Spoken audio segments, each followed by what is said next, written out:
Welcome to my channel granny tales. Chiku एक बड़ा ही शरारती लड़का था जो एक मेट्रो शहर के बीचों बीच रहता था।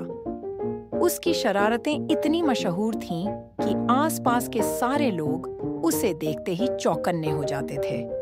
उसकी मम्मी उसे हमेशा समझाती, चीकू, इतनी शरारतें मत किया करो।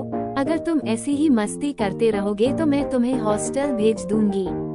लेकिन चीकू कहाँ मानने वाला था। उसकी जिंदगी का बस एक ही मंत्र था, मजे करो और दूसरों को परेशान करो। चीकू की हर सुबह कुछ अलग ही होती थी। जब दूसरे बच्चे स्कूल जाने की तैयारी कर रहे होते, चीकू तब भी बिस्तर में पड़ा रहता। उसके घर के पास एक चाय की दुकान थी, जहाँ शहर के लोग सुबह की चाय पीने आते थे। आज जब वो स्कूल जाने के लिए निकला, उसने देखा चाय की दुकान पर भीड़ जमा है। उसने तुरंत कुछ शरारत करने की सोची। उसने चुपके से एक तरफ जाकर चाय के बर्तन के नीचे एक छोटा सा पटाखा रख दिया। जब पटाखा फटा तो वहां हड़कंप मच गया। चाय वाला भी हक्का बक्का रह गया। लेकिन जब उसने देखा कि चीकू हंस रहा है तो उसे समझ में आ गया कि ये उसकी ही कारस्तानी है। चीकू जोर जोर से हंसते हुए स्कूल जाने लगा। उसकी स्कूल में भी किसी से नहीं बनती थी। वो हर किसी से लड़ाई करता, टीचर्स की बात नहीं मानता था। चीकू, तुम बहुत अच्छे बच्चे हो, बुद्धिमान हो, फिर क्यों तुम इतना सबको परेशान करते हो? तुम्हारे दोस्त भी हमेशा मुझसे शिकायत करते हैं। वो सबका कहना सुनता और फिर वही सब भूलकर मस्ती करता था और क्लास में दंगा मचाता। एक दिन तो उसने हद कर दी। उसने टीचर की कुर्सी पर चिपचिपा गोंद लगा दिया। जैसे ही टीचर बैठे, वो चिपक गए।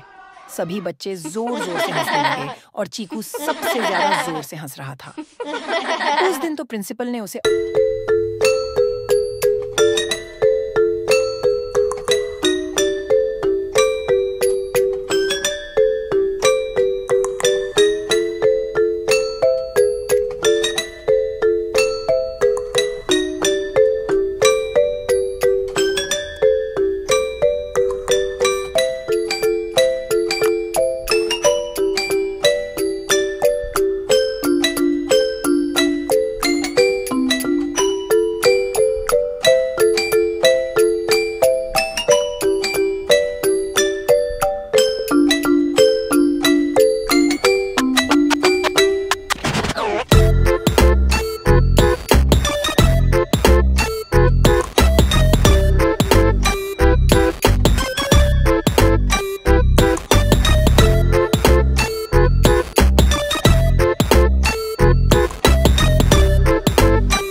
तभी अचानक एक बड़ा सा राक्षस वहां आ गया। वो राक्षस चीकू के सारे शरारतों से नाराज था। उसने चीकू को पकड़ लिया और बोला, तुम्हारी शरारतें अब और नहीं चलेंगी, तुम्हें इसकी सजा मिलेगी। चीकू डर गया।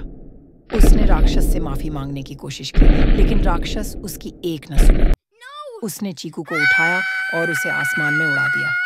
चीकू चिल्ला रहा था, मुझे बचाओ, मुझे बचाओ, आहा मैं गिरा। लेकिन कोई उसकी मदद के लिए नहीं आया। अचानक चीकू की नींद खुल गई। वो पसीने में तरबतर था। उसकी सांसें तेज चल रही थीं। उसने महसूस किया कि ये सब एक सपना था, लेकिन वो सपना इतना असली लगा कि उसे हिलाकर रख दिया।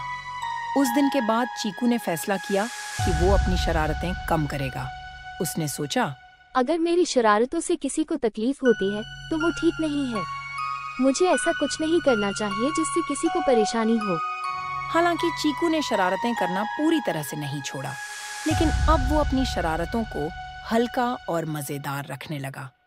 वो दूसरों की मदद करने लगा और अपने दोस्तों के साथ भी बहुत अच्छे से रहने लगा।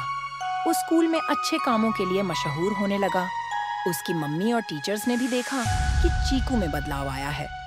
अब चीकू की जिंदगी में मस्ती तो थी, लेकिन उसकी शरारतों में अब कोई नुकसान नहीं था। उसके दोस्तों और परिवार वालों को अब उसकी शरारतें पसंद आने लगीं, क्योंकि अब वो दिल से लोगों को हंसाने और खुश रखने की कोशिश करता था। इस तरह चीकू की जिंदगी में एक बड़ा बदलाव आया और उसे समझ में आया कि शरारतें करने में तो मजा है, लेकिन अगर वो किसी को तकलीफ न दें तो वो सबसे अच्छे होती हैं। Please like, share and subscribe to my channel.